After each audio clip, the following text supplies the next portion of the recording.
And now, here he is, the one, the only...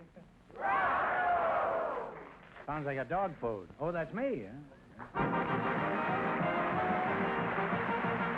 Well, here I am again with $2,500 for one of our couples. And if any of them say the secret word, the duck will fly down and pay him $100. And the word tonight is clock. Okay, Duck. Well, Groucho, Mrs. Wanda Klumper and Mr. Roger Sharkey are waiting to talk to you. So, folks, would you come in, please, and meet Groucho Marx. Say the secret word and divide $100. It's a common word, something you find around the house. Mrs. Wanda Klumpner, is that right? That's right. I'll start with you. Where's your hometown, Wanda? My hometown is in Sommerfeld, Niederlause. It's about 5 hours from Berlin, Germany. Wow.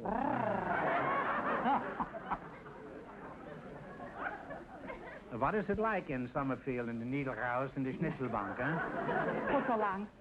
Kurz und lang, huh? Kurz und lang. Kurz und lang in the Schnitzelbank. I do schönes. You know that song? Oh, yeah. Ist das We nicht don't ein that in fette America. Frau? Dicke Frau. Ja, dicke das ist Sau. ein dicker Sau. Dicke Sau, eine fette Frau, eine fette Bock, eine ganze Tag, große Eier, Judenmeier, schönes Ding, eine goldene Ring, krummen Kragen, Wagen, Ragen, hinten Hände, große Kutzenlang, das Schnitzelbank. I do schöne, I do schöne, I do schöne Schnitzelbank.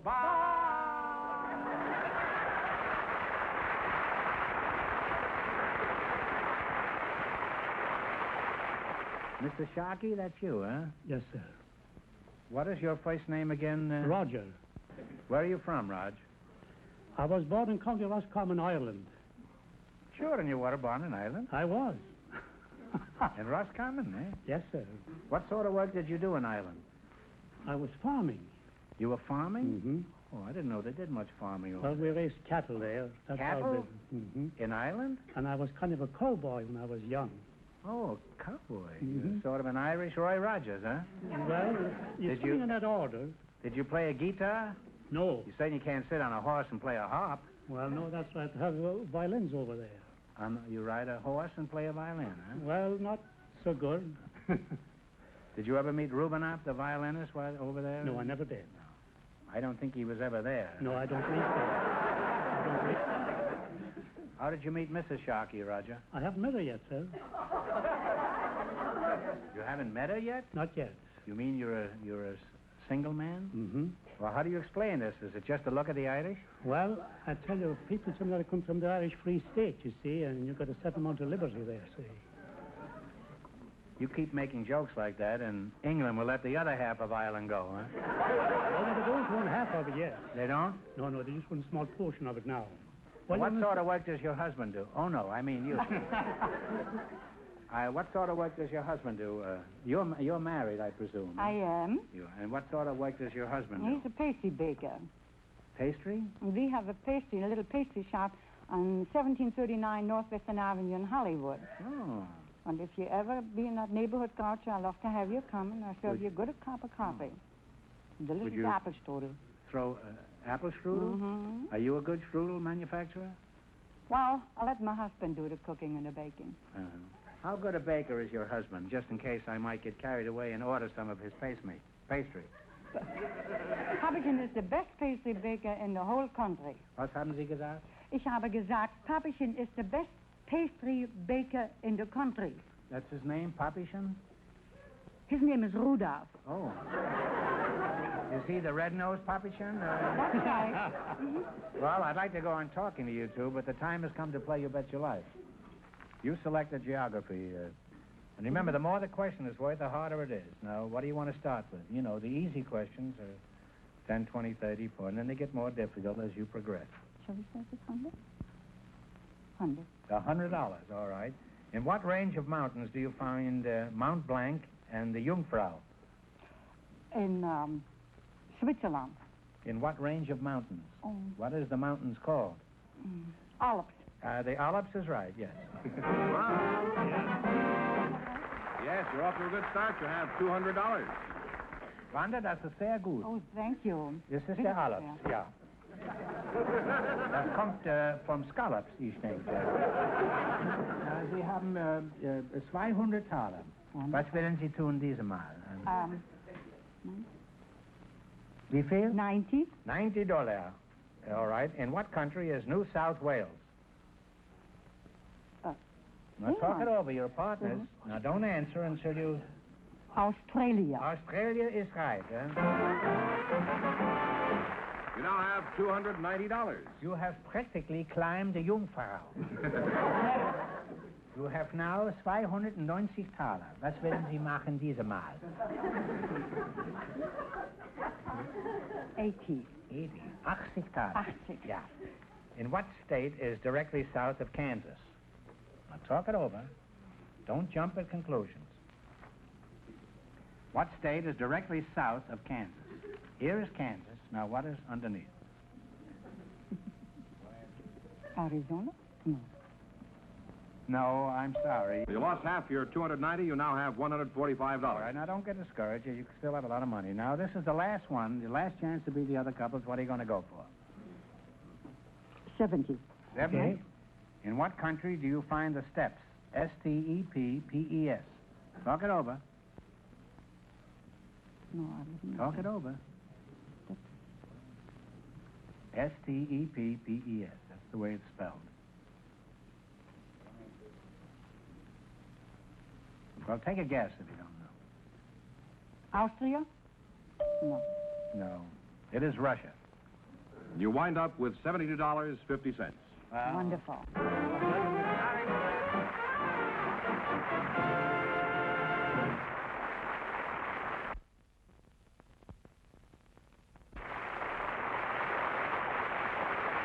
Groucho, we invited some young ladies who work for a swimsuit company to the show tonight. Oh, you're cooking with gas. And just before we went on the air, our studio audience selected Mrs. Lynn Armstrong to be on our show. Her partner is Mr. Tom Blazina. Folks, you come in, please, and meet Groucho Marx. Welcome to your Bet Your Life. Say the secret word and divide $100. The common word is something you find around the house. Lynn Armstrong, I presume that's you. That's It you, is. huh? And Tom Blazina, that must be you, huh? Right, sir. Mrs. Armstrong, Mr. Fenneman says you're with a bathing suit concern. Is that true? That's right. Girls' bathing suits, I presume. Exclusively. What company do you work for, Lynn? Coal of California. Are your bathing suits any different than other types? Well, Coal swimsuits fit more people than most other swimsuits. Could you give me that again? Our What do you suits mean, they fit fit more more people. Even in Well- a bathing suit, I should imagine three's a crowd. Well, just one at a time, Groucho. But there, of course, is an average figure, and then there are many variations of the average Yeah. figure. And our suit is designed to fit the average figure plus the variation. It's like variations on a theme by Paganini. Would it be like anything Something like that. Mr. Blazina, That's where's your hometown? Slavica, Croatia, Yugoslavia. Well, Yugoslavia, and I'll go my way, huh? You come from Yugoslavia, huh? Marshal Tito country, huh? That's right. How old were you when you came to this country? I was 11 years old. How long have you been here? I've been here 50 years. And you came when you were 11? 11 And exactly. you're 61 years old? Correct. Well, you're a remarkable-looking man for 61. You look like Benny Rubin, only 10 years younger. What sort of work do you do, Tom? That's a kind of an odd name for a Yugoslavian, isn't it? I'm a retired foreman. I don't work. You don't work, huh? You don't work at all? No, I don't. You mean you've got a television show, too? No, I watch yours, Groucho. Well, that's work to some people. Are you married, Tom? I am, Groucho. Well, has anything exciting ever happened to you since you left Yugoslavia? Well, Groucho, one of the greatest thrills of my life happened to me when we had an outbreak with Villa, and General Pershing went down to Mexico to chase him. And we, of the National Guard units like Wisconsin, Illinois, and them, were sent up into one division on the Mexican border. And a young lieutenant just graduated a year previous to that by name of Eisenhower.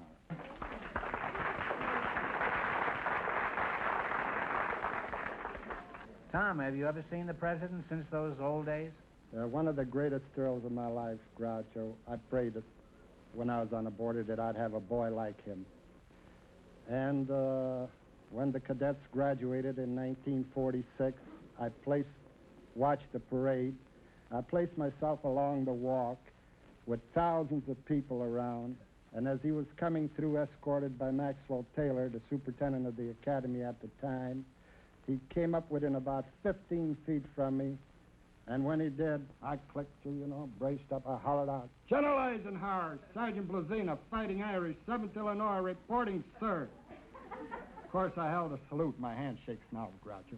What did he do? Have you caught, Marshal? Well, it could have been all of that if he hadn't been a human being.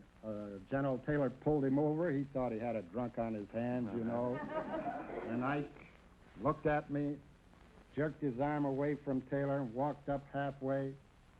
Big smile busted out over his face, and he saluted. When he did, I came to attention, and he made one leap for me and grabbed me around the neck and shook my hand and said, Sergeant, what are you doing here?" He thought I was that hunky on a border, Yeah, I said, as he did that, tears rolled down my cheeks. I couldn't hold my emotion. I said, "General, my boy just passed in review for your approval." Grabbed me, Sergeant, come on up here. We got to tell these people where we were back 37 years ago. He said, "How long was that hike?" I said, "Well, it lasted about 3 weeks." How many miles? I said, 213 miles. "That really was a tough hike, wasn't it, Sergeant?" I grabbed him around the neck. "Wait a minute. Didn't you ride a horse?" This is not Eisenhower. Well, apparently you have a real devotion to the president, and I don't blame you. He looks like a real nice guy. Have you done anything to show him how much you like him? I voted for him with all the sincerity at my command. Just once? Well, I got many thousands of others to go along with me. If you'd have any kind of a friend, you'd have voted half a dozen times. I'm surprised you aren't the ambassador to Yugoslavia. Well, I'd like to continue this conversation, but the time has come to play You Bet Your Life. In the race for the $2,500, the first couple won $72.50, and the secret word is clock. Now, remember, we start you off with $100, and if you miss a question, you lose half of your bankroll. Are you ready? Okay, here we go. You selected American history, and remember, the more the question is worth, the harder it is. What do you want to start with? 10, 20, 50, all the way up to 100? 70. 70. Is that all right with you? One answer between you now. Okay. All right. The people of what country presented the Statue of Liberty to the United States? France. France is right.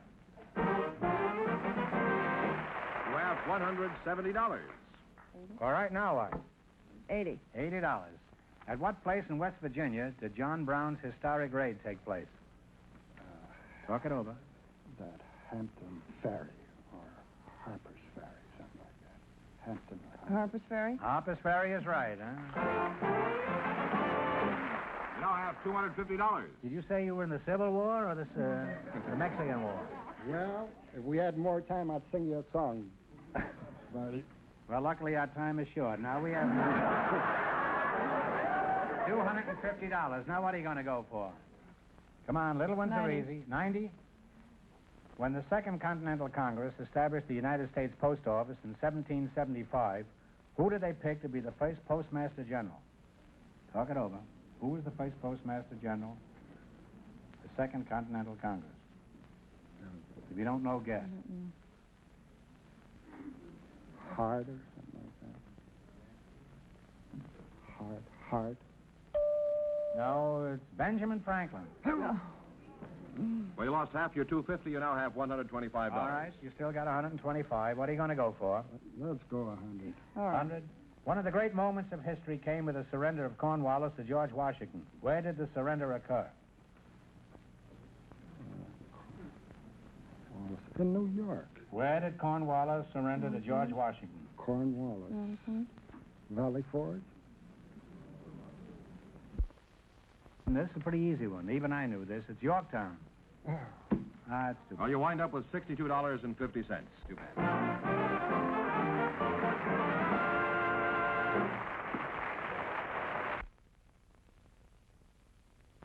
We have a housewife for you now, Groucho. I read about her in the paper and called her up and asked her to be on our show. She's Mrs. Corinne Clark. Her partner is also a special guest, one of the Los Angeles City Councilmen, Mr. Gordon Hahn. So, folks, would you come in, please, and meet Groucho Marx. Say the secret word and divide $100. It's a common word, something you find around the house. Ow.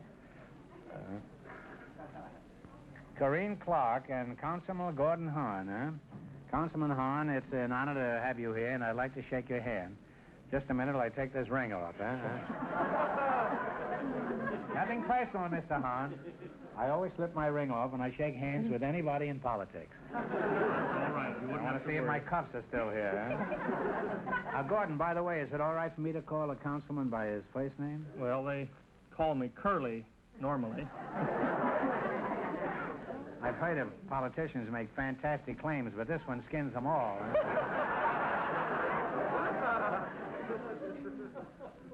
Corinne Clark, huh? Is that the way you pronounce it, Corinne? No, Groucho, it's Corinne. Corinne, huh?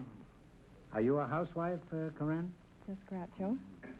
Pretty good-looking housewife. What sort of work does your husband do? He's a court reporter. A cork reporter? You mean Court. pulls them out of bottles, huh? No, he works in the court. Oh, in the takes- courtroom. Oh, I see. Gordon, how did you meet your wife? I presume you have a wife. Oh, huh? I'm not married, Groucho. You're not married. No. Some nerve. How can you be a city father if you're a bachelor? Well, it ain't easy. No, it isn't. Well, is this a fairly lucrative job, a councilman? I mean, the pay that shows up on the tax return. Well, councilman in Los Angeles had a raise once in a quarter of a century, and I think the people are going to have another chance this next year. We make, on an average, of approximately 20 cents more an hour than the head janitor. So what's a head janitor? Is that a psychoanalyst? Well, he's in charge of the maintenance in the city hall, Groucho. Oh. You'd do better as a plumber, wouldn't you, huh? Well, the plumbers do get more per hour, yeah. Carpenters, any Yes, they all get more. Yeah. Of course, their jobs are more important, too. I mean, if the pipes in my bathroom are clogged up, a councilman wouldn't do me much good. Now, what are you city fathers doing about smog, Gordon? Well, smog... Besides choking over it like the rest of us. The smog problem's in control of the smog control district. But Yes. the city council has two aspects of smog they can take care of. One is the incinerator, and you know we changed the hours of burning to let everyone know that the incinerator does puff smoke. That's true, and now they have the stink in the evening instead of in the morning, huh? The other is we're studying the problem of perhaps picking up combustible rubbish. We're the only large city in the United States that allows the burning of the combustible rubbish in the backyard. It seems to me the only thing they do about the smog is each day I see a new man is appointed to the head of the board. Now, as a city official, Gordon, you must get a lot of requests, strange ones from your constituents, like drop dead. Well, we do. Have you had any other unusual demands?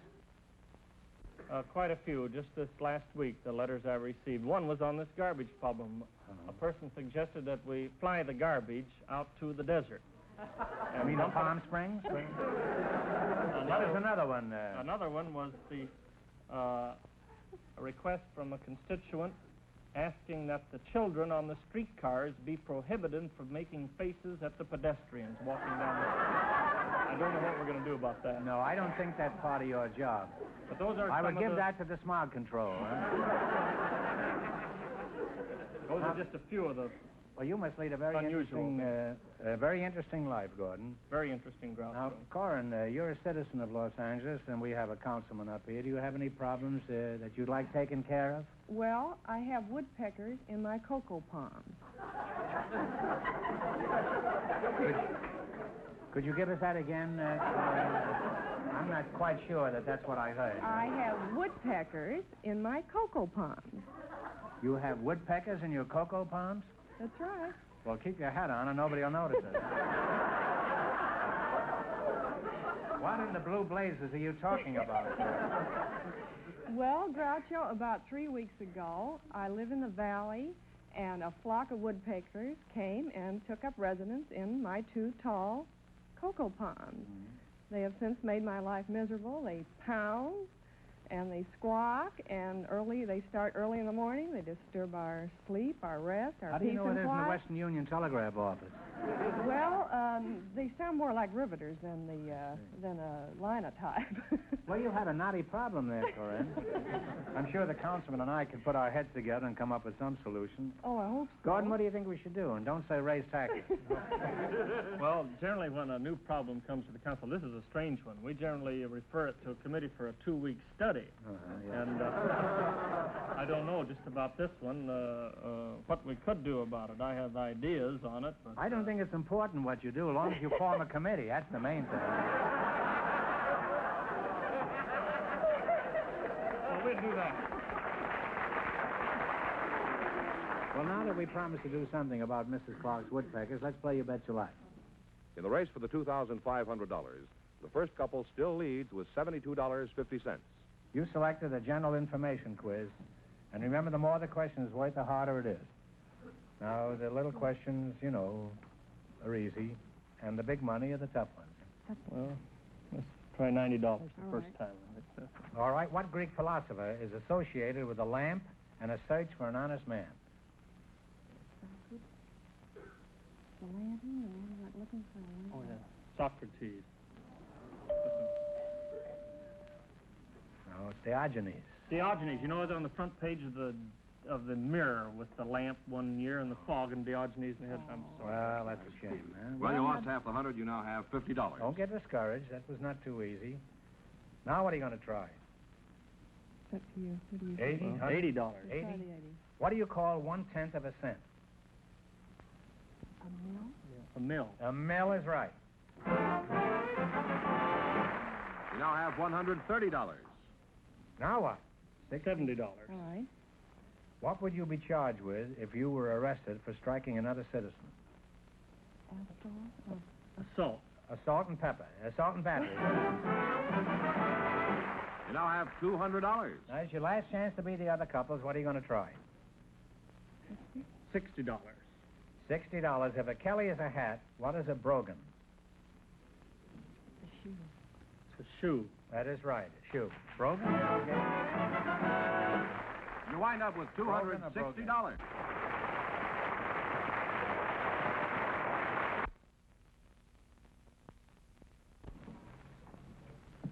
All right, here we go for $2,500. I'll give you 15 seconds to decide on a single answer between you. Think carefully and please don't open the audience.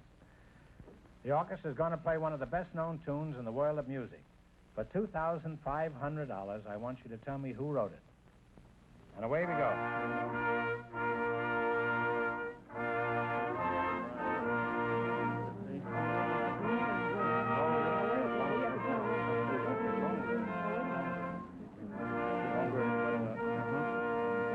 Oh, wait a minute. Let me see.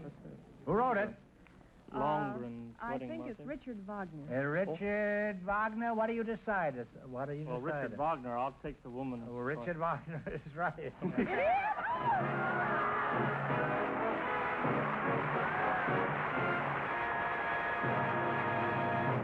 Right here, huh? Boy, believe a woman. I guess. That's right. Well, you sneaked through under the wire that time. If you weren't so bald, we would never have given it to you, huh? I should have had that Diogenes, though. That bothers me. Yes, you win $2,500 plus how much in the quiz, George? $260 in the quiz. What are you going to do with all that swag? Move back to Sacramento?